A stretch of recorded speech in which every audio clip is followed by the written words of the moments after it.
Okay ji, so it's our week number 5 और still we are in the topic of requirement engineering और उसके अंदर जो है एनालिसिस मॉडलिंग। तो एनालिसिस मॉडलिंग अभी तक कंप्लीट नहीं है क्योंकि एनालिसिस मॉडलिंग में हम डिफरेंट डायग्राम्स देखेंगे। कुछ डायग्राम्स हम देख चुके हैं, ठीक है।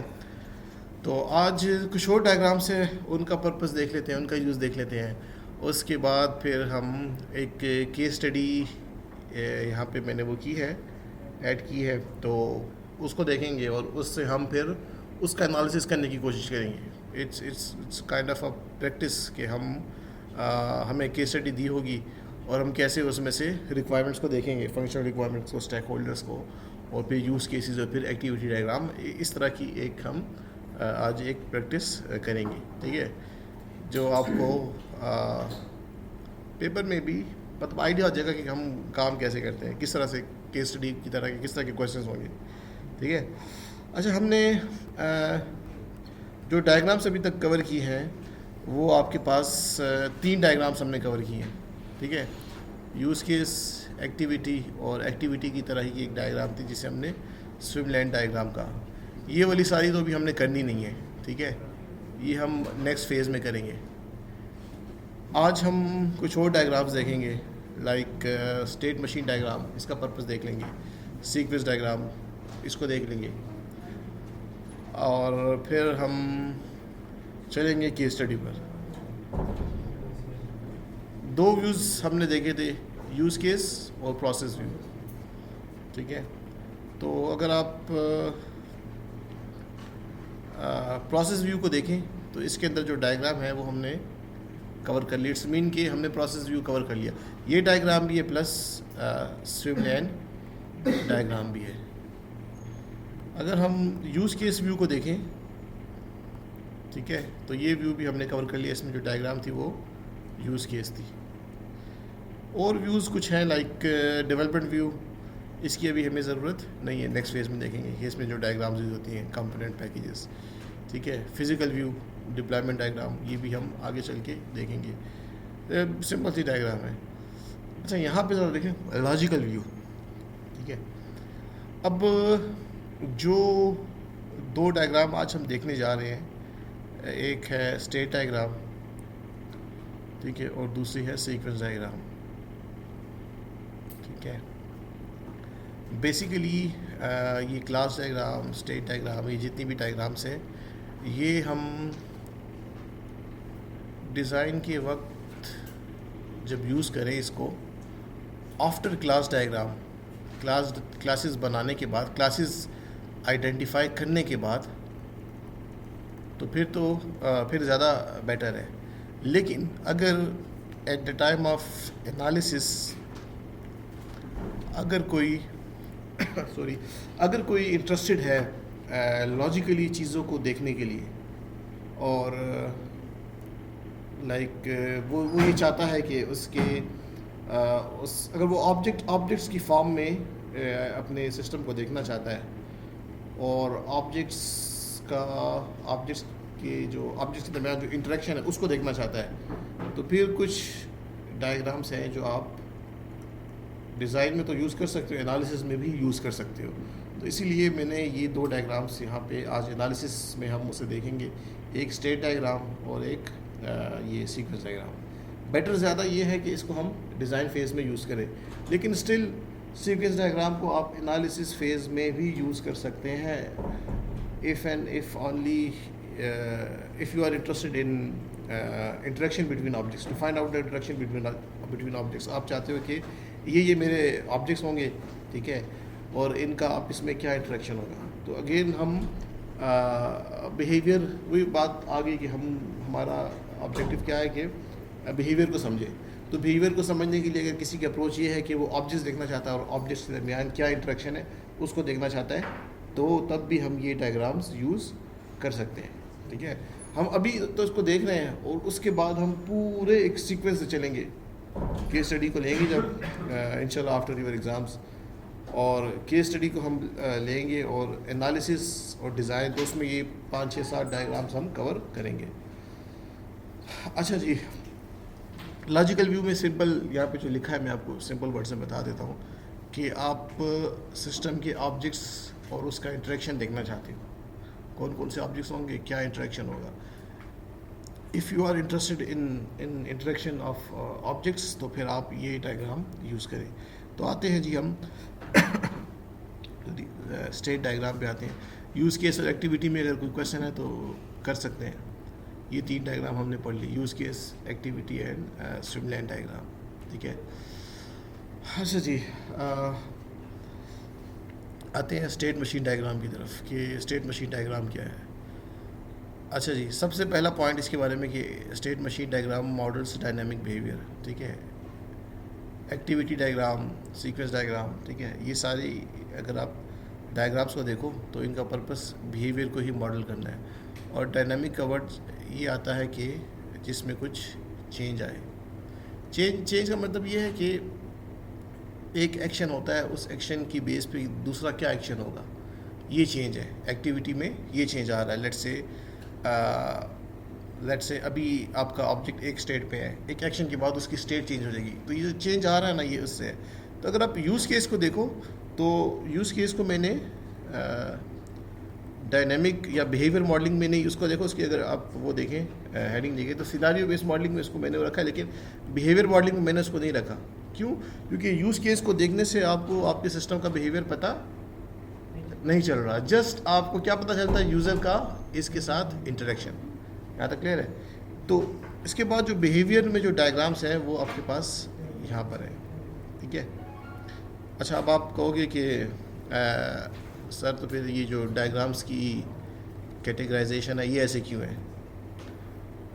यूज़ केस को आपने डायनामिक बिहेवियर में क्यों रखा है? ठीक है, बिहेवियर है लेकिन स्टैटिक बिहेवियर है, ठीक है। तो आप ये समझें कि यूज़ केस में जो आपको बिहेवियर नज़र आ रहा है वो स्टैटिक है और हम इंटरेस्टेड हैं डायनामिक बिहेवियर में, तो वो बिहेवियर हमें इन डायग्राम से मिलता है। अच्छा जी, ऑब्जेक्ट स्टेट मशीन डायग्राम ये वैसे ही है जैसे आप थ्योरी ऑफ ऑटोमेटा पढ़े हो ना, ठीक है। अभी स्टार्ट किया लेकिन अभी आप लोग उन चीज़ों में नहीं गए होगे, NFA DFAs मशीन्स चले गए हो, ठीक है। अच्छा, जैसे वो आपके पास DFA डिटर्मिनिस्टिक फाइनाइट ऑटोमेटा, इसमें क्या होती है, स्टेट्स, और स्टेट पे एक इनपुट मिल रहा है, लेट्स से A और B, और उसकी बेस पे आपकी स्टेट चेंज हो रही है। तो ये स्टेट मशीन डायग्राम भी उसी तरह है, लेकिन हम फिर वो उसमें नहीं जा रहे, नॉन डिटर्मिनिज्म और डिटर्मिनिज्म उनमें मैं अभी नहीं जा रहा, वो एक अलग सी चीज़ है। अच्छा, दूसरा पॉइंट इसके बारे में कि ये डायग्राम क्या स्पेसिफाई करती है। तो इस डायग्राम से बेसिकली हमें पता चलता है कि आपका जो ऑब्जेक्ट है वो किन किन स्टेट्स में एग्जिस्ट कर सकता है, किन किन स्टेट्स में वो रह सकता है। और इस डायग्राम से आपको ये पता चलेगा कि किस एक्शन की बेस पर आपके ऑब्जेक्ट की स्टेट चेंज होती है, ठीक है। ऑब्जेक्ट की स्टेट चेंज किस एक्शन की बेस पर होती है, इसमें हम बेसिकली ये देखना चाहते हैं, ठीक है। तो अगर कोई इंटरेस्टेड है एनालिसिस में इस तरह की इंफॉर्मेशन में, तो वो स्टेट मशीन और सीक्वेंस डायग्राम भले यूज़ कर सकता है, लेकिन इसका ज़्यादा यूज़ हमें ज़्यादा फ़ायदा, ये नहीं कहना चाहिए ज़्यादा फ़ायदा, लेकिन हम क्लास डिज़ाइन के वक्त भी स्टेट और सीक्वेंस को हम यूज़ कर सकते हैं, ठीक है। एनालिसिस और यूज़ केस और एक्टिविटी डायग्राम ज़्यादा फेवरेबल है कि हम उसे एनालिसिस की फेज़ में यूज़ करें। कहने को तो या यूज़ करने को तो सारी डायग्राम्स हम एनालिसिस फेज़ में यूज़ कर सकते हैं, किसी को रोक तो नहीं सकते, लेकिन जो डायग्राम्स जहाँ पे ज़्यादा सेंस बनाती हैं तो हम उसे वहाँ पे यूज़ करते हैं, ठीक है। तो अभी जो स्टेट मशीन डायग्राम पढ़ रहे हैं, ठीक है, आप देखो हम इसको एनालिसिस की फेज़ में भी यूज़ कर सकते हैं, एक एग्जांपल उसकी भी दे दूँगा, और आपके पास आप उसको प्रोग्रामिंग पर्सपेक्टिव से देखो तो वहाँ पे भी आप देख सकते हो कि भाई ऑब्जेक्ट की स्टेट जब चेंज होती है तो तब हम इसको यूज़ कर सकते हैं। मैं भी आपको दोनों एग्जांपल्स देता हूँ, ठीक है। अच्छा जी, इस डायग्राम में आपके पास क्या होंगी, स्टेट्स होंगी, इवेंट्स मीन रिएक्शन, उस एक्शन की बेस पे क्या होगी, आपकी स्टेट चेंज होगी, ठीक है। और ट्रांजिशन आपको पता है, जैसे आपको यहाँ पे नज़र आ रहा है, ठीक है, एक स्टेट से दूसरी स्टेट पे जाना, दैट इज़ कॉल्ड ट्रांजिशन, ठीक है। तो आप अगर इस एग्ज़ाम्पल को देखें, ठीक है, ये एग्ज़ाम्पल है बेसिकली उसकी ऑथेंटिकेशन की, ठीक है। तो ऑथेंटिकेशन के लिए ये है कि OTP one time password. Authentication के डिफरेंट तरीके हैं ना, आप पासवर्ड इंटर करो, आप किसी और तरीके से करो, या आप आपके पास मोबाइल पे आपको कोड आए आप वो करो। ऑथेंटिकेशन के डिफरेंट तरीके हैं। अब यहाँ पे देखें, जहाँ से ये आपके पास स्टार्ट हो रहा है, बिल्कुल उसी तरह एक्टिविटी डायग्राम की तरह, ठीक है। यहाँ से आपके पास स्टार्ट है, उसके बाद आपके पास कोई प्रोसेस आपको नज़र आ रहा है, हम कहते हैं एंटरिंग द OTP, ठीक है। OTP के बाद अगर OTP वैलिड है तो यूज़र क्या होगा, ऑथेंटिकेट हो जाएगा, ठीक है। अब आप देखें यहाँ पे इसमें और एक्टिविटी डायग्राम में फिर लेट से फ़र्क क्या हुआ, ठीक है। काफ़ी हद तक मिलती जुलती हैं। इसको देखें और एक्टिविटी डायग्राम को देखें तो दोनों डायग्राम्स मिलती जुलती है ना, ठीक है। लेकिन वहाँ पे हम जो इंटरेस्टेड थे ना, हम जस्ट ये इंटरेस्टेड थे कि क्या क्या एक्शंस हो रहे हैं, और अगर स्विम लेन की बात किन किन एक्टर्स के साथ हो रहे हैं, ठीक है, किन किन एक्टर्स उसके साथ लिंक है। यहाँ पे हमारा ऑब्जेक्टिव ये था। स्टेट मशीन डायग्राम में हम वो एक्शंस आइडेंटिफाई करना चाह रहे हैं जिसकी बेस पे स्टेट चेंज होगी। कैसे स्टेट चेंज होगी, देखिए अभी आपके पास अगर मैं इसको प्रोग्रामिंग के हवाले से अगर हम बात करें तो आपके पास एक वेरिएबल होगा, ठीक है, या एक ऑब्जेक्ट, उसके बारे में आपके पास डिफरेंट डेटा मेंबर्स होंगे। वेरिएबल आपका है यूज़र, और या इसको हम नाम दे देते हैं user authenticity is equal to, देखें ये आपके पास एक वेरिएबल है यूज़र ऑथेंटिसिटी। इनिशियली इसकी वैल्यू क्या होगी, नो, ठीक है। यूज़र ऑथेंटिक नहीं है, इनिशियली ऑथेंटिकेशन से पहले इसकी स्टेट क्या होगी, नो, कि यूज़र को अभी तक हमने ऑथेंटिकेट नहीं किया, ठीक है। जब यूज़र ने जो यूज़र को जो OTP मिला, वो OTP इसने क्या किया, वो OTP इसने हमें सेंड किया या एंटर किया। वो OTP जब वैलिड हो गया उसके बाद यूज़र क्या हो गया, ऑथेंटिक हो गया। तो अब आप देखें तो ये जो यूज़र ऑथेंटिसिटी की वैल्यू जो पहले नो थी, एक एक्शन के बाद इसकी स्टेट क्या हो गई, चेंज हो गई। अब ये नो से क्या हो जाएगा, नो से यस हो जाएगा, ठीक है। ये फ़र्क है इस एक्टिविटी डायग्राम में। एक्टिविटी डायग्राम में हमारा ये कंसर्न नहीं था। अब इस डायग्राम में अगर आप स्टेट मशीन डायग्राम यूज़ कर रहे हो तो आप इंटरेस्टेड हो कि वो कौन से एक्शंस हैं जिसकी बेस पे मेरे सिस्टम की स्टेट चेंज हो रही है, वो एक स्टेट से दूसरे स्टेट पे जा रहा है, ठीक है। तो जनरली भी देख सकते हो, और प्रोग्रामिंग में भी आप देखें आपके पास वेरिएबल्स हैं, ठीक है। तो वेरिएबल्स की वैल्यू चेंज होती है। तो अगर आप इस बिहेवियर को समझना चाहते हो कि कब वेरिएबल की वैल्यू चेंज होगी, तो वो हम देख सकते हैं कि भाई लेट्स से जैसे आपको ये एक सिनेरियो बताया है, ठीक है, कि ये पहले इसकी वैल्यू 1 थी, अभी इस सेक्शन की बेस पे इसकी वैल्यू चेंज होगी, ठीक है। तो अगेन ये डायग्राम जब आप क्लासेस आपने आइडेंटिफाई कर ली कि मुझे जब कोड करना तो ये 8-10 क्लासेस होंगी। फिर आप देखते हो कि क्लासेस के एक क्लासेस के अंदर जो डेटा मेंबर्स हैं उनकी स्टेट कब चेंज होगी, तो स्टेट मशीन डायग्राम बना लो। फिर उसके बाद आप ये इस चीज़ में इंटरेस्टेड हो कि मेरी क्लासेस के अंदर क्या फंक्शंस हैं, और क्लास 1 का फंक्शन 1 जो है वो क्लास 2 के फंक्शन 2 को कॉल करेगा या नहीं करेगा।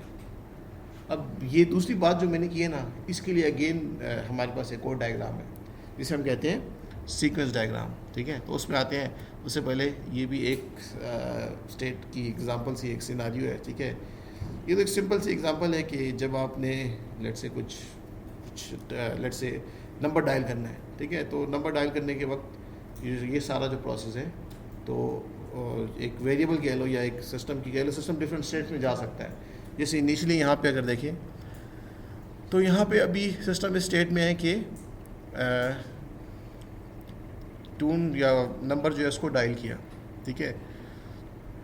यानी जब आप रिसीवर उठाते हो तो वो एक टोन आपको वो हो रही होती है, सुनाई दे रही होती है, ये वो स्टेट है, ठीक है।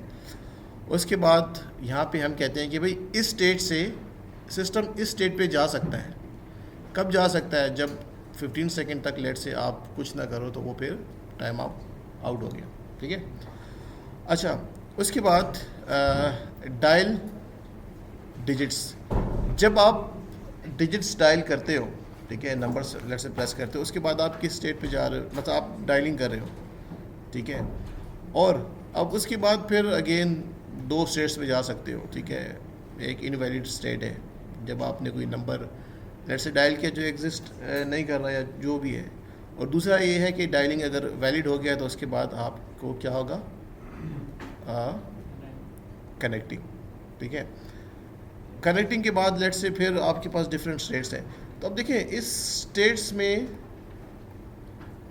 सिस्टम को मॉडल करने का फ़ायदा क्या है। मॉडल करने का फ़ायदा ये है कि आपको लेट से पता चल सकता है कि प्रॉब्लम कहाँ पे आ रही है, किस स्टेट में मसला आ रहा है, ठीक है।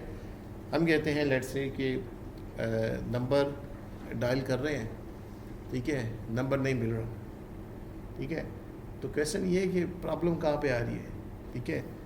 अगर आपके पास जो प्रोसेस है वो एंड इस स्टेट पे होता है तो हम कहते हैं कि भाई नंबर जो है क्या है, इनवैलिड है।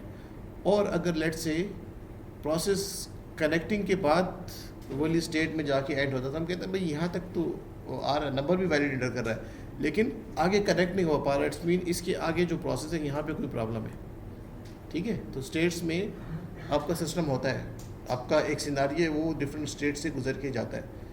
हर एक्शंस तो सीधे नहीं होते ना। लेट से मैंने कुछ यहाँ से क्यूरी की, वहाँ से रिज़ल्ट आ गया, 2 एक्शंस है। मैंने क्यूरी की, वहाँ से डेटाबेस से रिजल्ट्स फेच करके ला दिए, 2 एक्शन। लेकिन कुछ इस तरह की प्रोसेस होते हैं जिसमें ज़्यादा एक्शंस होते हैं, तो हम फिर इंटरेस्टेड होते हैं कि हम सिस्टम की स्टेट्स को देखें कि किस स्टेट में सिस्टम था और ये प्रॉब्लम आ गई, और शायद डिफरेंट स्टेट में जब सिस्टम होगा तो डिफरेंट एक्शंस हम ले सकते हैं।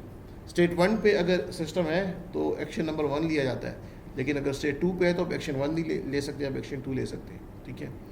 इसकी भी अगर कहते हैं तो कोई और एग्जांपल भी आपको दे दूँ। हाँ, ATM मशीन भी इसमें आती है। अगर उस एग्जांपल को देखें, हर सिनारियो को आप स्टेट मशीन में फिट कर सकते हैं। एक्टिविटी डायग्राम में ऑब्जेक्टिव डिफरेंट है। उस वक्त हम एक्टिविटी डायग्राम जो हमने बनाई थी तो उस वक्त हम क्या कह रहे थे कि भाई क्या एक्टिविटीज़ है, क्या एक्टर्स है, ये क्या क्या कर रहे हैं। एक्टिविटी में इंटरेस्टेड थे, ठीक है। अब हम इंटरेस्टेड है कि कहाँ पे चेंज आएगा, ठीक है। तो इसका ऑब्जेक्टिव अपना है, उसका ऑब्जेक्टिव अपना है। एक उसके लिए आप यूज़ केस बनाते हो, एक्टिविटी बनाओ, स्टेट बनाओ, सीक्वेंस डायग्राम भी बनाओ। हर डायग्राम से आपको डिफरेंट तरह की इंफॉर्मेशन मिलेगी, ठीक है। वो जो चेंज स्टेट मशीन डायग्राम में जो हम चेंज की बात करते हैं ना, वो आपको एक्टिविटी डायग्राम में शायद नज़र ना आए, ठीक है। और सीक्वेंस डायग्राम में अभी जो चीज़ें हम देखेंगे वो शायद हमें एक्टिविटी में नज़र ना आए, ठीक है। तो हर डायग्राम का अपना एक क्या है, एक पर्पज़ है, उसके लिए बनी है। अब देखिए हम सीक्वेंस डायग्राम देखते हैं ना, तो अगेन इसमें आपको देखिए वही सिनारियो नज़र आएगा, वो ATM वाला ही, ठीक है। लेकिन ऑब्जेक्टिव क्या होगा, ऑब्जेक्टिव डिफरेंट होगा ऑब्जेक्टिव, ठीक है। उसमें हमें कुछ और चीज़ें पता चल रही है, इसमें हमें कुछ और चीज़ें पता चल रही हैं, ठीक है। अच्छा जी, अगेन आई वुड से कि थोड़ा जाके बंदा कंफ्यूज हो जाता है, ठीक है, कि मतलब कई जगह पे लगता है कि चीज़ें क्या है, सेम है, लेकिन स्टिल थोड़ा सा इसमें डिफरेंट है। अच्छा जी, सीक्वेंस डायग्राम और इस डायग्राम का क्या पर्पस है, ठीक है। तो सीक्वेंस डायग्राम का बेसिकली पर्पस ये है कि ये डायग्राम हम बनाते हैं कि हमारे जो ऑब्जेक्ट्स, हमने जो क्लासेस या ऑब्जेक्ट्स जो आइडेंटिफाई किए हैं उसके दरमियान इंटरेक्शन क्या इंटरेक्शन होगा, ठीक है। और सीक्वेंस इसलिए कहते हैं कि इसमें आपको एक सीक्वेंस मिलता है। एक सीक्वेंस में आप नंबर ऑफ़ स्टेप्स को देखते हो कि भाई पहले ये हो रहा है, उसके बाद ये होगा, उसके बाद ये होगा, उसके बाद ये होगा। लेकिन इसमें आपको क्या है, इसमें आप सोचते हो in terms of objects and it's interaction, ठीक है। तो ये डायग्राम भी ज़्यादा सूटेबल कब होगी, जब हम इसे डिज़ाइन की फ़ेज़ में यूज़ करें, ठीक है। डिज़ाइन की फ़ेज़ में इसलिए यूज़ करें कि मेरे पास क्लासेस डिसाइड हो गई कि ये 1 2 3 4 मेरी क्लासेस होंगी, ठीक है। और इन ऑब्जेक्ट्स का अब लेट्स से मैं चाहता हूँ कि इन क्लास के अंदर जो डेटा मेंबर्स हैं और फंक्शंस हैं, तो अब मैं वो फंक्शंस फाइंड आउट करना चाहता हूँ और ये चाहता हूँ कि इस क्लास का ये जो फंक्शन है इसका इस क्लास के फंक्शन के साथ क्या लिंक है, ये उसको कॉल करेगा कि नहीं करेगा। तो ये चीज़ें अगर मुझे देखनी हो ना, तो फिर हम क्या करते हैं, हम फिर सीक्वेंस डायग्राम बनाते हैं।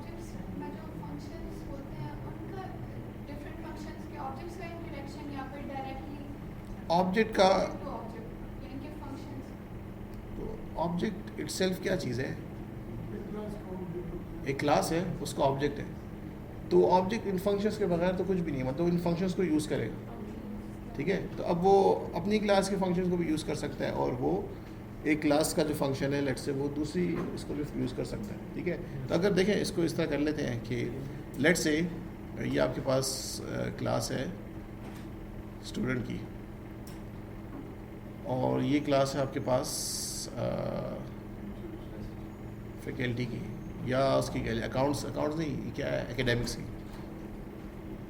तो अब इन दो क्लासेस का कुछ लिंक तो होगा ना, ठीक है।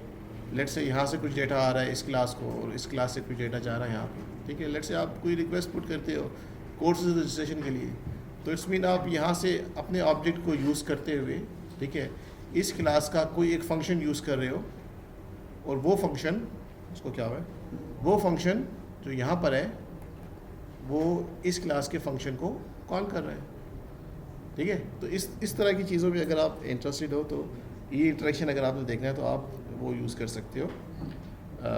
क्या यूज़ कर सकते हैं, सीक्वेंस डायग्राम। अच्छा, अब अगेन इस डायग्राम को देखो, एक्टिविटी जैसे हमें उसकी तरह लगती थी, एक्टिविटी और स्टेट मशीन डायग्राम थोड़ी सेम लग रही थी।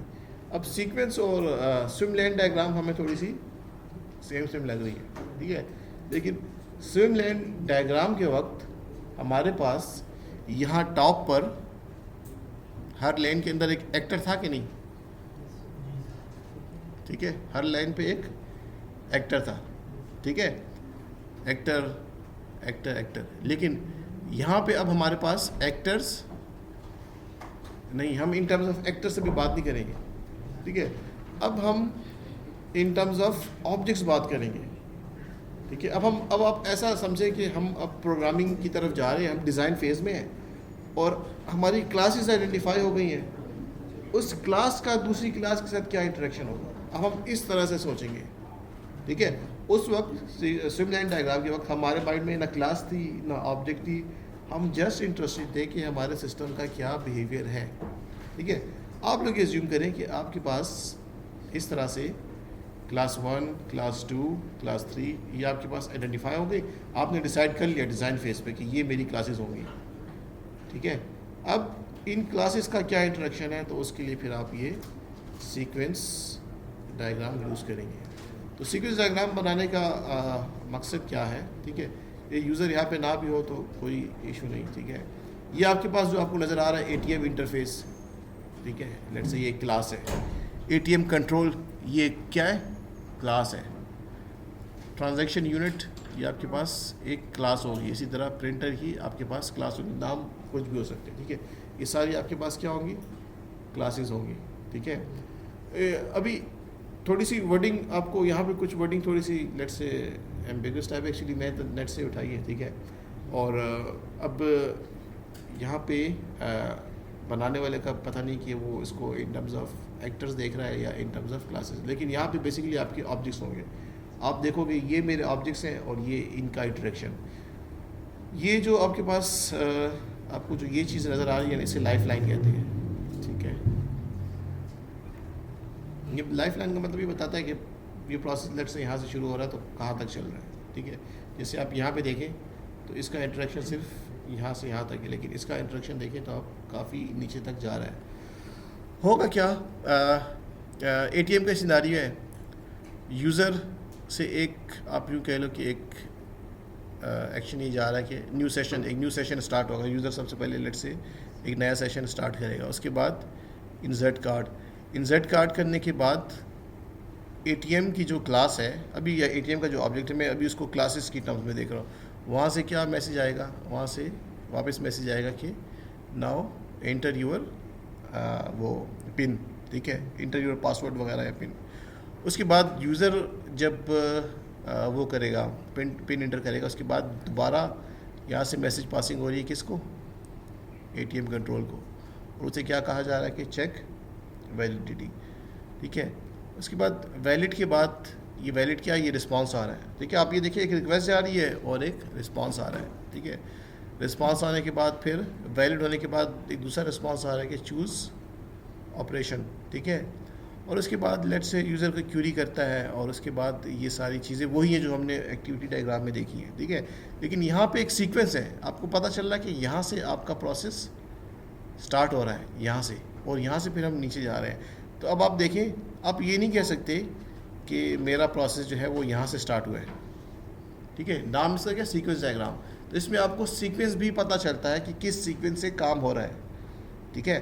तो आप इसको हम ऐसे भी कह सकते हैं कि अगर एक्टिविटी डायग्राम से इसको हम डिफ्रेंशिएट करें, तो एक्टिविटी डायग्राम में आपके पास क्या था, वन यूज़र, और उसकी हमने डिफरेंट एक्टिविटीज़ बताई थी, ठीक है। आप सीक्वेंस डायग्राम के बारे में ये कह सकते हो कि आपके पास आप जो सीक्वेंस देखना चाह रहे हो उसमें कितने डिफरेंट ऑब्जेक्ट्स क्या है, इन्वॉल्व हैं, ठीक है। तो अब अगर सिनारियो की बात करें, ये सिनारियो ये है आपके पास कि एटीएम का सिनारियो है जिसमें लेट से यूज़र कोई कार्ड वगैरह, पिन वगैरह इंटर करके उसके बाद वो कोई एक्शन करता है, कोई क्यूरी करता है, ये सिनारियो है। तो अब इसमें हम दिखा रहे हैं कि इस सिनारियो को जब हमने कोड करना है तो उसमें कौन कौन सी क्लासेस क्या होंगी, इन्वॉल्व होंगी, ठीक है। तो ये आपको सारी क्लासेस नज़र आ रही हैं, ठीक है। अब ये क्लासेस ज़रूरी नहीं कि ही 4 क्लासेस हो, हर किसी की कोड करने की लॉजिक डिफरेंट है, शायद 3 क्लासेस में कोई ये काम करे, ठीक है।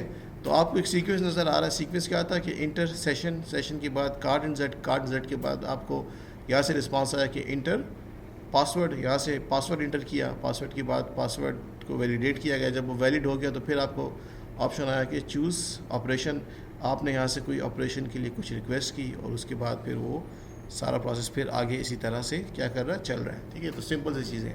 तो सीक्वेंस डायग्राम, एक सीक्वेंस में काम कैसा हो रहा है, नंबर 1 चीज़ ये पता चल रही है। नंबर 2 चीज़ आपको आपके जितने ऑब्जेक्ट्स हैं वो इसमें कैसे इन्वॉल्व हो रहे हैं, ठीक है।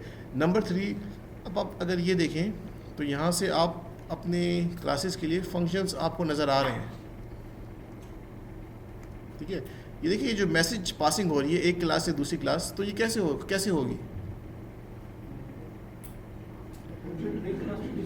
एक क्लास से दूसरी क्लास, हाँ, क्लास 1 को क्लास 2 से कम्युनिकेट करना है, कैसे करेंगे, ऑब्जेक्ट के थ्रू। और ऑब्जेक्ट क्या करता है बेसिकली, दूसरी क्लास के लेट से फंक्शंस है ना, तो यहाँ से आपको आपकी क्लासेस के फंक्शंस भी पता चल जाएंगे, ठीक है। तो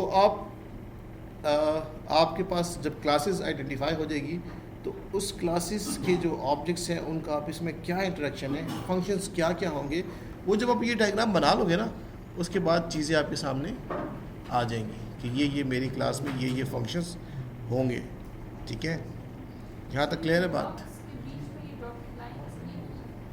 यहाँ पे कुछ नहीं कर रहे हैं, यहाँ पर पीछे की ये डॉटेड लाइन्स की बात करिए ना आप, यहाँ पर, अच्छा, इन दो के दरमियान डॉटेड लाइन्स की, यहाँ पे कुछ नहीं हो रहा ना, ठीक है, यहाँ पे कुछ काम नहीं हो रहा। जब भी आप लेट से, जब भी जहाँ से फंक्शन कॉल कर रहे हो एक ऑब्जेक्ट से दूसरे ऑब्जेक्ट को, ठीक है, तो वहाँ पे आपने ये लाइफ लाइन बनानी है, ठीक है। यहाँ से देखें, यहाँ से यहाँ तक एक प्रोसेस, एक सीक्वेंस में चल रहा था, ठीक है। उसके बाद यहाँ से चूँकि लाइफ लाइन यहाँ से बढ़ रही है, ठीक है, यहाँ तक, ठीक है, और लेट से अभी यहाँ पे अगर आप चाहती हो कि ये ऐसे एक ही हो जाती, इस तरह आप चाहते हो, आप ये चाहते हो ना कि अगर इस तरह से हो जाती, ठीक है, तो आप देखिए यहाँ से प्रोसेस जो यहाँ तक था वो यहाँ तक तो चल गया, ठीक है, उसके बाद जो काम हो रहा है यहाँ से कुछ इनपुट नहीं जा रहा, अब उसके बाद यहाँ से इनपुट आ रहा है। जब ये क्या एटीएम कंट्रोल ने जब एक रिक्वेस्ट की, किस चीज़ की रिक्वेस्ट की कि रसीद के लिए रिक्वेस्ट की, किसको, प्रिंटर को। प्रिंटर ने क्या किया, प्रिंटर ने रसीद को प्रिंट किया और उसके बाद एक प्रिंट मैसेज यहाँ से अब कहाँ पे आया, इसको एटीएम को, और यहाँ से फिर ये मैसेज यहाँ पे गया। तो अब यहाँ पे उसके बनाने की सेंस नहीं है ना, ठीक है। इंटरेक्शन जहाँ पे हो रहा है वहाँ पे आप ये बनाएं, ठीक है, क्योंकि अब हम यहाँ से यहाँ पे आ रहे हैं, ठीक है। तो यहाँ पे इसकी कोई ऐसा लॉजिक नहीं है, जहाँ पे कनेक्शन हो वहाँ पे जैसा आप लाइफ बना दो तो ये गैप्स आपको नज़र आएंगे, ठीक है। नज़र इसलिए ऑटोमेटिकली आएंगे। आप देखें तो आप यहाँ पे कहें कि यहाँ पे इतना गैप क्यों है, तो यहाँ तक इस सिस्टम के साथ इंटरेक्शन ही नहीं था ना। जहाँ पे इंटरेक्शन शुरू हुआ वहाँ पे यहाँ से इंटरेक्शन था ना, फर्स्ट इंटरेक्शन, तो यहाँ पे क्या बना दी, लाइफ लाइन बना दी, ठीक है। तो ये इतनी कोई सिंपल सी चीज़ है। अच्छा जी, ये तो हो गया सीक्वेंस डायग्राम। एक और सीक्वेंस डायग्राम, अच्छा हाँ, सिस्टम सीक्वेंस डायग्राम, ठीक है। एक चीज़, एक डिफरेंस थोड़ा सा अपने पास नोट कर लें। एक है सीक्वेंस डायग्राम, ठीक है।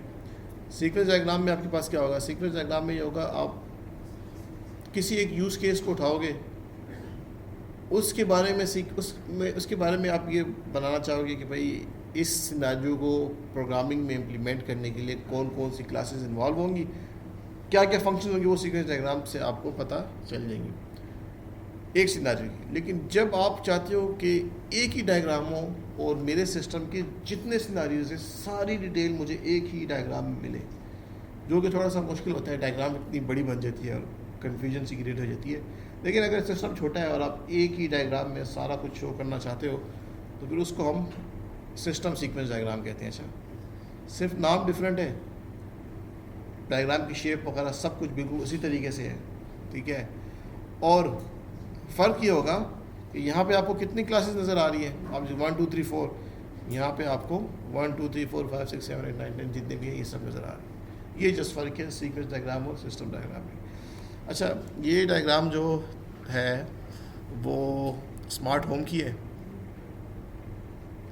स्मार्ट होम की डायग्राम का मकसद ये है कि आपके होम के अंदर जितने भी अप्लाइंसेस हैं they all can communicate with each other, telephone, TV, light, oven, cell phone, refrigerator और इवन ये घर के अप्लाइंसेस जो हैं बाहर पे स्टोर के साथ भी करेक्ट है। ये सिनारी है। तो इसमें हम अब सारे एक्शंस लेट से देखना चाहते हैं। तो सिनारी इस तरह से है कि जब आपके पास टेलीफोन की रिंग बजती है तो टेलीफोन का जो ऑब्जेक्ट है वो टीवी के ऑब्जेक्ट को लेट से एक कॉल करता है कि वॉल्यूम क्या करो, डिक्रीज़ करो, ठीक है। ये मैसेज उसको पास करता है, ठीक है। एक स्मार्ट सिस्टम है ना कि जब भी मैं टेलीफोन उठाऊं, बात करूं, टीवी की वॉल्यूम ऑटोमेटिकली आहिस्ता हो जाए। तो इस तरह से इन दो को कम्युनिकेट करना। इसी तरह जब मैंने टेलीफोन वापस रख दिया तो फिर क्या होगा, वॉल्यूम को दोबारा से इंक्रीज़ करो, ये एक मैसेज उसको हम देते हैं। अच्छा, टीवी और लाइट का क्या इंटरेक्शन शो किया गया है, डिम लाइट, फुल लाइट, ठीक है। कि लेट से जब मैं टीवी ऑन करूं, ठीक है, जैसे हम मल्टीमीडिया ऑन करते हैं तो लाइट्स कम कर देते हैं, ठीक है। तो उस तरीके से ये सिनेरियो है।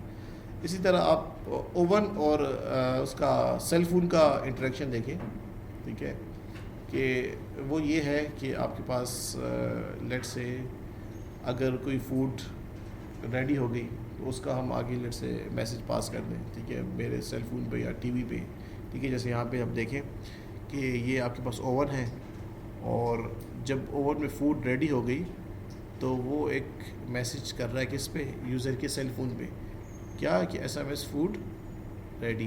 तो आप देखें इस डायग्राम को बनाने से क्या होगा कि जब मुझे कोडिंग करनी होगी तो मेरे पास मुझे फंक्शन नज़र आ रहे होंगे कि भाई ये जो आपके पास ओवन का जो ओवन के अंदर जो फंक्शन है, उसने क्या करना है, उसने ये मैसेज पास करना है, कौन सा, SMS फूड रेडी।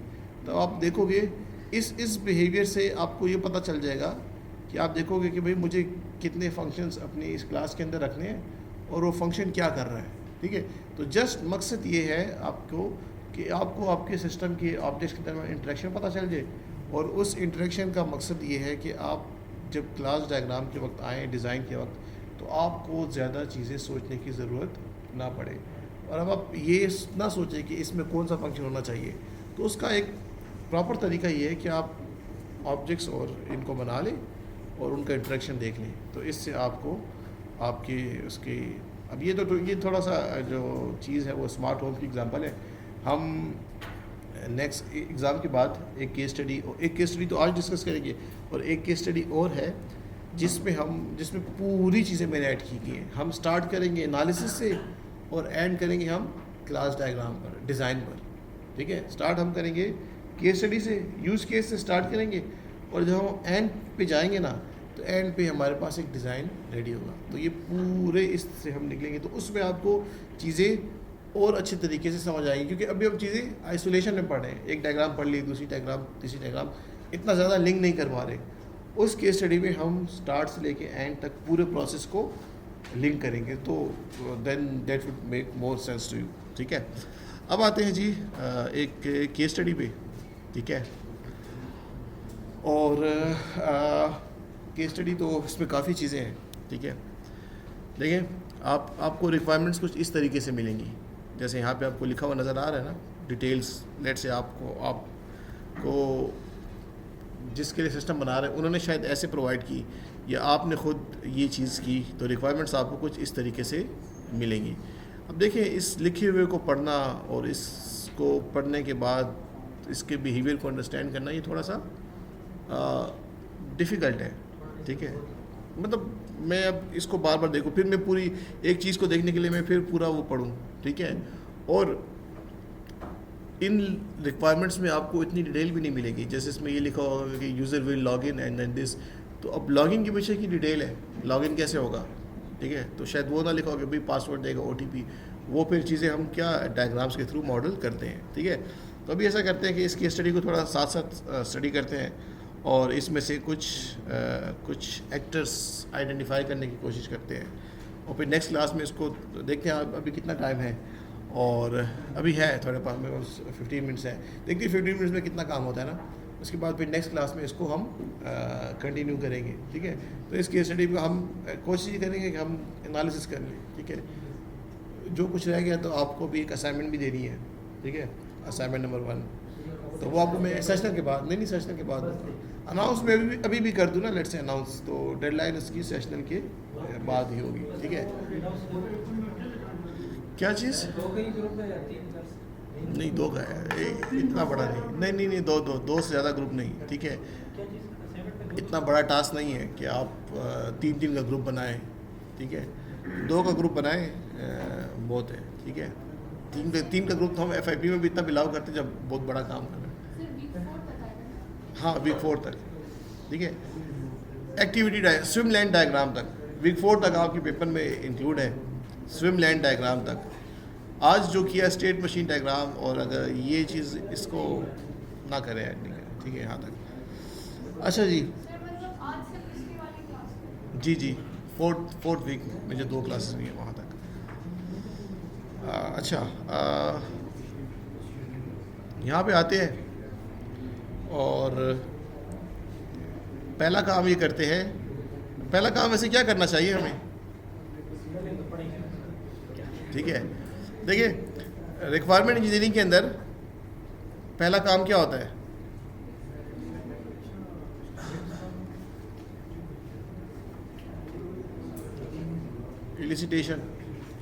इलिसिटेशन का मकसद क्या होता है? रिक्वायरमेंट्स को गैदर करना। तो वी आर एज्यूमिंग कि रिक्वायरमेंट्स हमने गैदर कर ली हैं, ठीक है, और वो कुछ इस फॉर्म में है जो भी आपको दिखाएंगे। पूरा कितना डिटेल्स यहाँ पे आपको लिखी हुई हैं, और हम एज्यूम कर रहे हैं कि हम डिफरेंट स्टेक होल्डर्स से हमने इंटरव्यूज़ किए, डॉक्टर से, नर्सिस से, उनसे डिटेल्स ली, ठीक है, और फिर वो की। तो अब हम अपना काम, अभी मैं आपको बेसिकली ये बताना चाह रहा हूँ कि हम काम करेंगे कैसे।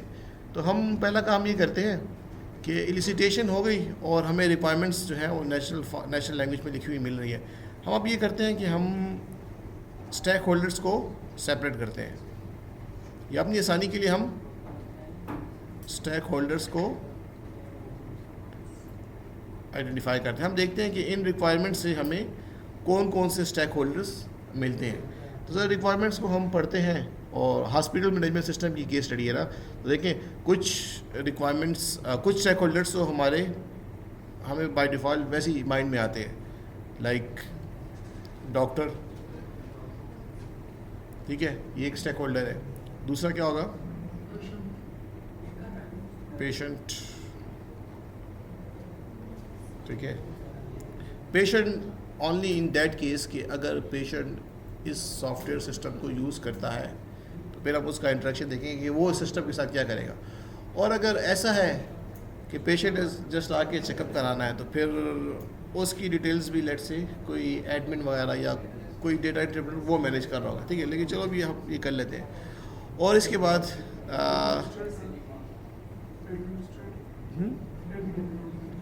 और जो स्टाफ होता है, लेट से नर्सिस वगैरह हो गई, ठीक है।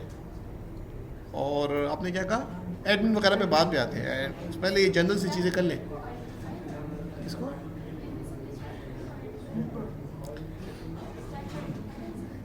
आप क्या कह रही हैं स्टेक होल्डर्स को? क्या, सॉरी, हम जो ये केस स्टडी लिखी है ना, ठीक है, हम इसमें से ये देखना है किन किन स्टेक होल्डर्स, कौन कौन से स्टेक होल्डर्स हमारे सामने आ रहे हैं। डॉक्टर्स कुछ कर रहा है, इसमें लिखा होगा ना कि डॉक्टर विल प्रिस्क्राइब समथिंग, ठीक है, प्रिस्क्रिप्शन देगा, तो अभी नजर आया भाई डॉक्टर का कुछ रोल है, तो हम वो स्टेक होल्डर्स यहाँ पर देख रहे हैं, ठीक है। तो मुझे लगता है आज की क्लास में सिर्फ ये स्टेक होल्डर वाला ही काम हो जाएगा। इसको मैं नेक्स्ट में इंशाल्लाह, नेक्स्ट क्लास कल है ना, कल इसको इंशाल्लाह कंटिन्यू करेंगे। हाँ, जिसका इसमें कोई रोल है, बिल्कुल जिसका इंटरेक्शन होगा। अब देखिए सर, बहुत से स्टेक होल्डर्स आ जाते हैं। अगर अभी तो हम ये डॉक्टर, नर्स और ये वाला कर रहे हैं, इसके बाद स्टेक होल्डर्स में वो वाले स्टेक होल्डर्स भी आ जाते हैं जिन्होंने डेवलप करना है।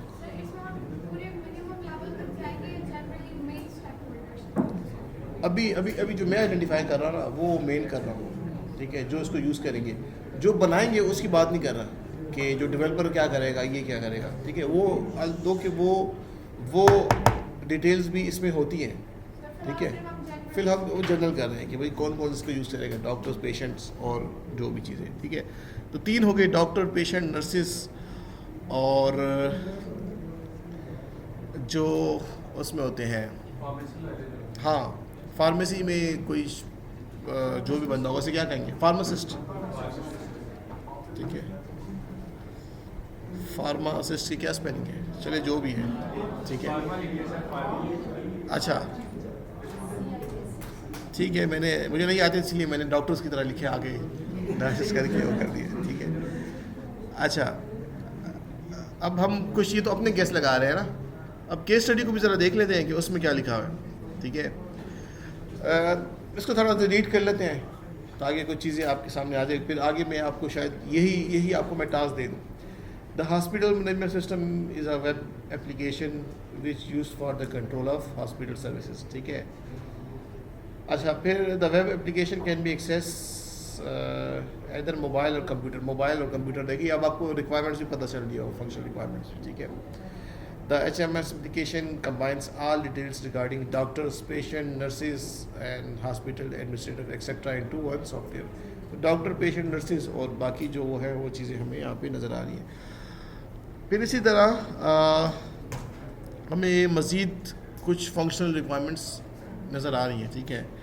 तो बारी बारी इसको पढ़ें, ठीक है, और आपको पता चलेगा कि इस सिस्टम में क्या हो रहा है। और जहाँ पे आपको कोई स्टेक होल्डर नज़र आता है जिनका अभी इनिशियली उन स्टेक होल्डर्स को देखें जो इसमें इन्वॉल्व हैं, ठीक है। डेवलपर और डिज़ाइनर अभी उसको मत देखें, सर जो इसको यूज़ कर रहे हैं वो देखें।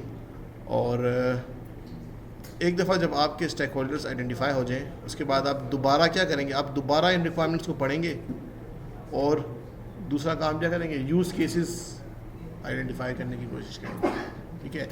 या यूज़ केसेस से पहले अगर मैं आपको ऐसा कहूँ कि हम फंक्शनल रिक्वायरमेंट्स और नॉन फंक्शनल रिक्वायरमेंट्स को सेपरेट करें, तो देखें फंक्शनल रिक्वायरमेंट्स जो हैं आपको लिखी हुई मिल रही हैं इस केस स्टडी में। इस केस स्टडी में देखें तो आपको फंक्शनल रिक्वायरमेंट्स क्या है मिल रही हैं, ठीक है। और ये भी पता चल रहा है कि इस फंक्शनल रिक्वायरमेंट में कौन सा लेट्स से आपका एक्टर इन्वॉल्व है, लिखा हुआ तो मिल रहा है। डायग्राम मुझे इसलिए बना रहे हैं कि वो एक डायग्राम में सारी डिटेल्स आपके पास आ जाए। तो आप क्या करो, इसको स्टडी करो इन रिक्वायरमेंट्स को। जैसे मैं कोई एक कर देता हूँ आपको बताने के लिए, ठीक है, कि ये पहली वाली अगर आप इसको पढ़ें कि hospital management system allow the patients to register via a registration module which gathers and stores all the required patient data such as name, email, gender, etc. अगर आप इसको पढ़ो तो आप देखो आपको एक फंक्शनल रिक्वायरमेंट क्या पता चल रही है, ठीक है। काफ़ी डिटेल्स इसमें लिखी हुई है। फंक्शनल रिक्वायरमेंट ये आपको पता चल रहा है कि पेशेंट जो है वो ख़ुद को क्या कर सकता है, रजिस्टर कर सकता है, ठीक है। तो अब आप क्या करें, आप यहाँ पे आएँ और अगर मैं यूज़ केस की बात करता हूँ, ठीक है, तो आप जो आपका पेशेंट जो आपका एक्टर है उसका एक यूज़ केस डिफाइन कर दोगे कि वो क्या कर सकता है, रजिस्ट्रेशन, ठीक है। अब ये कैसे कर सकता है, ये शायद डिटेल्स आपको रिक्वायरमेंट्स में मिल जाए या ना मिले। तो इसके लिए फिर इसकी डिटेल के लिए हम भी क्या करेंगे, इसकी डिटेल को अंडरस्टैंड करने के लिए हम भी क्या करेंगे, हाँ एक्टिविटी डायग्राम बनाएंगे ना। इस रजिस्ट्रेशन के प्रोसेस को डिफाइन करने के लिए हम फिर आगे चल के एक्टिविटी डायग्राम बनाएंगे, जो कि आगे काम में पहले हम सारे ये यूज़ केसेस देखना चाहते हैं। देखिए कि पेशेंट क्या करेगा, रजिस्टर कर सकता है, ठीक है। दोबारा आए अगली रिक्वायरमेंट लेट से पढ़े, register patient can skip this step and log in directly using their user name and password through. तो आपको इससे पता चल रहा है कि यूज़र जो है वो लॉगिन की इन्फॉर्मेशन पता चल कि भाई लॉगिन भी करना है, ठीक है, रजिस्ट्रेशन किया।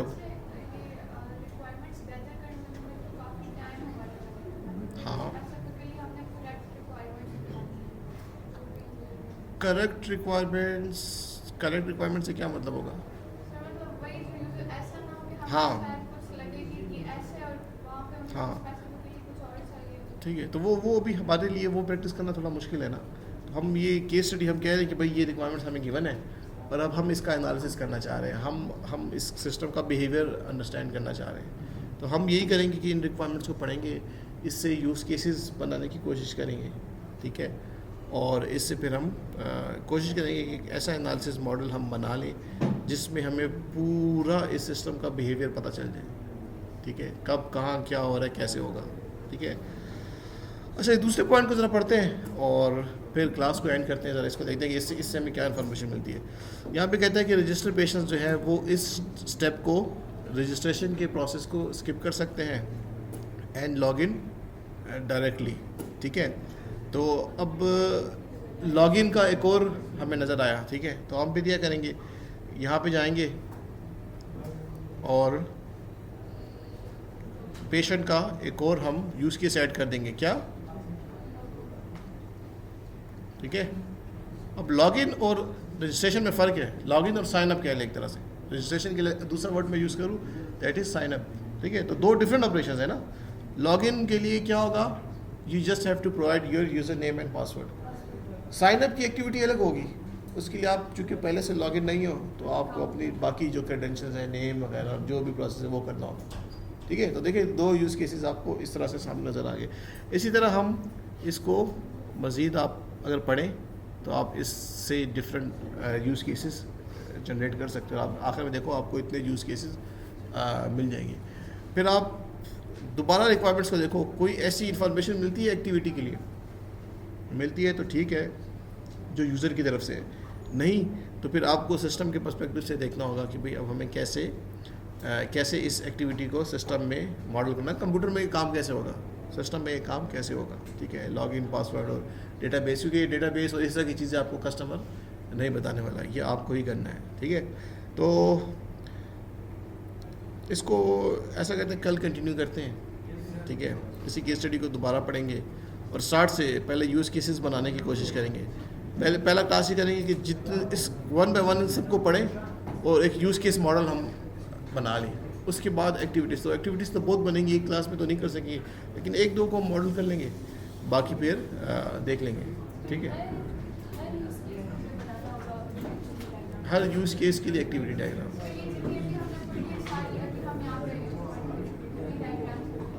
जितनी डायग्राम्स हमने, हाँ अब इस रिक्वायरमेंट्स के बाद अब वो प्रोसेस शुरू हो गया, अब डिफरेंट डायग्राम्स यूज़ कर सकते हैं, सारी की ज़रूरत नहीं है, यूज़ केसेस बना लें और एक्टिविटीज़ कर लें। हाँ, तो use case activity streamline diagram, activity नहीं बनाते स्ट्रीमलाइन डायग्राम बनाते हैं तो ठीक है।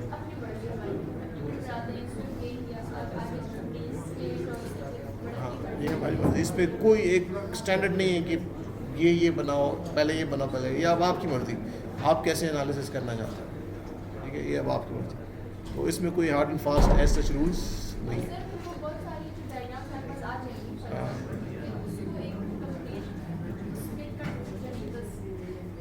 वो सारी डायग्राम्स आप, लेट्स से एक्टिविटी डायग्राम है, हर डायग्राम किसी प्रोसेस के बारे में है, तो उसको बस ये आपके रिक्वायरमेंट डॉक्यूमेंट में आपका ये क्या एनालिसिस मॉडल का हिस्सा है। फिर आप जब इसके बाद डिज़ाइन में जाएंगे ना, तो इन डायग्राम से आप बिहेवियर उठाएंगे, हाँ, और वो क्लासेस में डालने की कोशिश करेंगे, ठीक है। हम एनालिसिस मॉडल का मतलब ये नहीं कि एक मॉडल में सब कुछ नहीं समझ हो सकता, कितनी बड़ी डायग्राम बन जाएगी, एक मॉडल में पॉसिबल नहीं हो सकता। तो डिफरेंट डायग्राम्स होती हैं, डिफरेंट मॉडल्स होते हैं, और उसके बाद ठीक है बहुत सी चीज़ें हैं, आज तक हम इसको डिस्कस करेंगे, बहुत सी चीज़ें हैं, ठीक है। तो यहाँ पे क्लास को एंड करते हैं और इसी केस स्टडी को नेक्स्ट क्लास में कंटिन्यू करेंगे, डिटेल से करने की कोशिश करेंगे, ठीक है, ताकि आपको एक आइडिया हो जाए कि काम एक्चुअली में कैसे हमने करना है, ठीक है।